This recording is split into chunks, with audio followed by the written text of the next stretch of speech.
السلام علیکم ورحمۃ اللہ وبرکاتہ. خو ګوریدونکو کتونکو څنګه تاسو ته معلومه ده چې څو ورځونه بارانونه چې دي هغه ډېر زیات شروع شوي دي، مسلسل چې دی هغه بارانونه دي. او دا به داسې وایي چې د مسلسل بارانونه کې په وخت بارانونه نه کېدل او په د ضرورت نه علاوه بارانونه کېدل،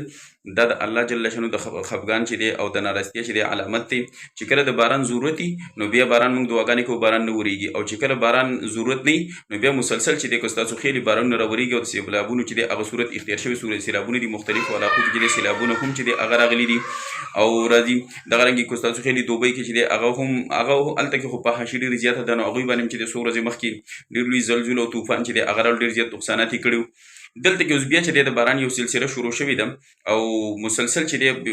موسمیت والا هم پیشنګویانې ورکوي.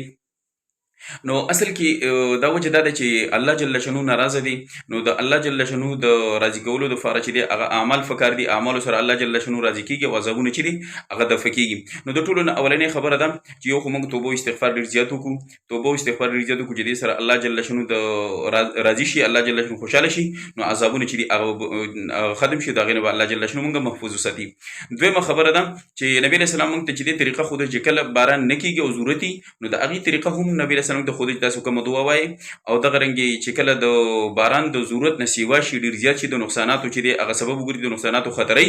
نو بیا هم نبي علیه السلام طریقه ښودلې، دعاګانې ښودلي چې تاسو کومه دعا چې دی هغه وایئ چې په دې سره الله جل شانه هغه عذاب او کوم باران چې دی هغه دفع کوي، هغه کموي. نو دعا چې دی هغه در سره شیر کوم، دغه دعا چې دی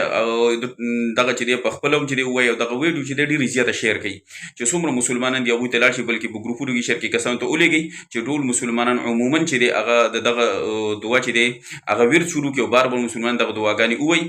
نو د الله جل شانو د هغه لوی رحمت نه چې دی دغه امید دی چې الله جل شانو د بارانونو دغه سلسله چې ده هغه ختمه کړي او د عذاب د صورت چې دی دا په رحمت سره چې دی هغه بدل شي. بل دا چې فصلونو ته خطره ده، فصلونه چې دي هغه ډېر ښکلي غنم او دغه شوي دي، خو دا ده چې بارانونه ډېر زیات شي نو فصلونه خرابېږي، غنم خرابېږي، نو دا هم چې دی یو نقصان میلاوږي. نو د هغې د وجې نه هغه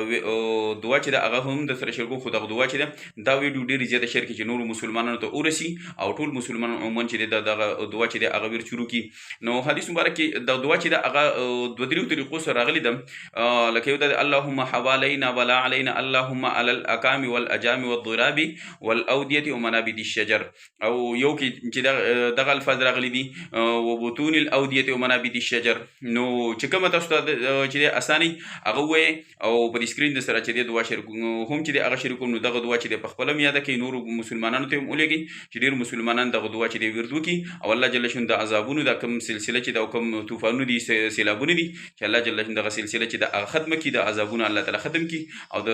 راحت او د رحمت چې دی هغه الله جل شانو چې دی ظهور وکړي، نزول وکړي. نو دغه دعا چې دی هغه ډېرې زیاته چې دی ووایئ او مسلمانانو سره شیر کړه، د ویډیو چې دی هغه مسلمانانو ته ولېږي چې دغه دعا چې دی هغه ورد شروع کړي.